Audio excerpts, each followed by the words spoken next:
AP ప్రభుత్వం మత్స్యకార కుటుంబాలకు భరోసా కల్పించింది. చేపల వేటపై ఆధారపడి జీవించే మత్స్యకారులు ప్రమాదవశాత్తు మరణిస్తే వారి కుటుంబాలను ఆదుకునేందుకు బీమా మొత్తాన్ని భారీగా పెంచింది. ప్రధానమంత్రి మత్స్య సంపద యోజన పథకం కింద ఇప్పటి వరకు 2 లక్షలుగా ఉన్న ప్రమాద బీమా పరిహారాన్ని ఏకంగా 10 లక్షలకు పెంచుతూ నిర్ణయం తీసుకుంది. వేట కోసం సముద్రంలోకి వెళ్లి ప్రాణాలు కోల్పోయిన మత్స్యకారుల కుటుంబాలకు ఈ నిర్ణయం ఆర్థికంగా అండగా నిలవనుంది.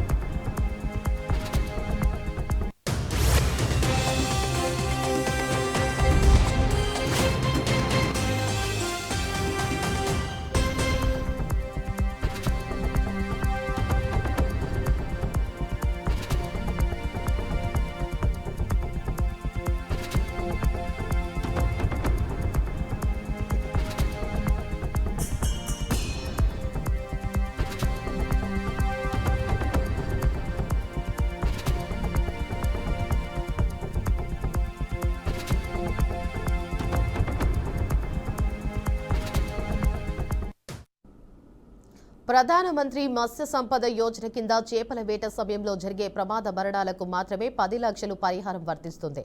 అదే సమయంలో సాధారణ మరణాలు లేదా ఇతర ప్రమాదాల్లో మరణించిన మత్స్యకారుల కుటుంబాలకు కార్మిక శాఖ ద్వారా 2 లక్షల రూపాయల పరిహారం అందుతుంది.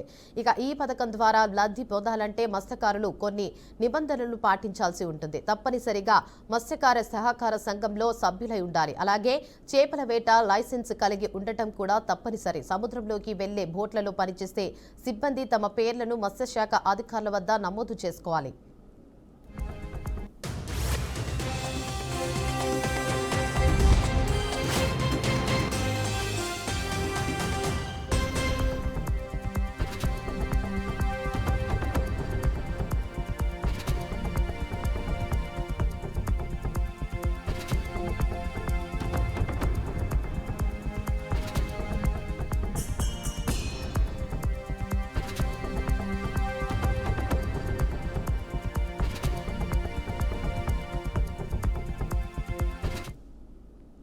ఇక ఈ బీమా సహాయం కోసం అర్హులైన వారు తమ ఆధార్ కార్డు, మరణ ధృవీకరణ పత్రం, పంచనామా రిపోర్ట్, రేషన్ కార్డు, సహకార సంఘం సభ్యత్వ ధృవీకరణ పత్రం, సంఘం తీర్మానం కాపీ వంటి పత్రాలను జిల్లా మత్స్యశాఖ కార్యాలయంలో లేదా రైతు సేవా కేంద్రాల్లో సమర్పించాలి. ప్రభుత్వం ఇప్పటికే వేట నిషేధ సమయంలో ఆర్థిక సహాయం, రాయితీలపై బోట్లు, వలలు, ఇంజిన్లు వంటివి అందిస్తోంది. తాజాగా బీమా మొత్తాన్ని కూడా గణనీయంగా పెంచడం మత్స్యకార వర్గాలకు మరింత ధైర్యాన్ని ఇస్తోంది.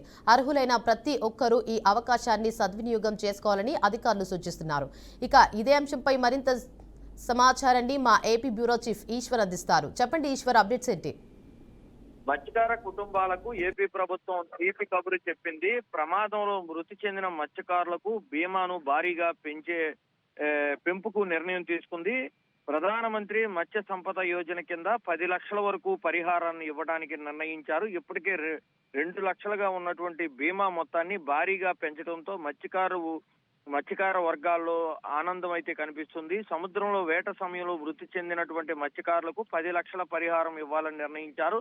సాధారణ మరణాలకు కార్మిక శాఖ ద్వారా 2 లక్షలు వచ్చే విధంగా నిర్ణయం తీసుకున్నారు. సహకార సంఘం సభ్యత్వం, వేట లైసెన్సు తప్పనిసరిగా చేశారు. బోటు సిబ్బంది వివరాలు మత్స్యశాఖలో నమోదు చేయాలని సూచించారు. ఆధారు, మరణ ధృవీకరణ ప్రకాశం చేసుకునే అవకాశం కూడా కల్పించడంతో బీమా పెంపుతో మత్స్యకార వర్గాల్లో హర్షం అయితే కనిపిస్తుంది. ముఖ్యంగా ఆంధ్రప్రదేశ్ లో కోస్టల్ ఏదైతే కారిడార్ గా చెప్పుకునే సముద్ర తీర ప్రాంతం, విశాలమైన సముద్ర తీర ప్రాంతంతో పాటు ఆ తీర ప్రాంతంలో చాలా మంది మత్స్యకారులు గంగనే నమ్ముకొని, సముద్రాన్ని నమ్ముకొని జీవనం సాగిస్తున్నారు. తుఫాన్ల సమయంలో పడవలు గల్లంతైన సందర్భాల్లో చాలా మంది మత్స్యకారులు చనిపోయిన పరిస్థితి ఉంది. వాళ్ళని ఆదుకోవాలనే ఉద్దేశంతో ప్రభుత్వం ఈ నిర్ణయం తీసుకున్నట్టు కూడా మనకు అర్థమవుతుంది. Right, thank you for the update Eshwar.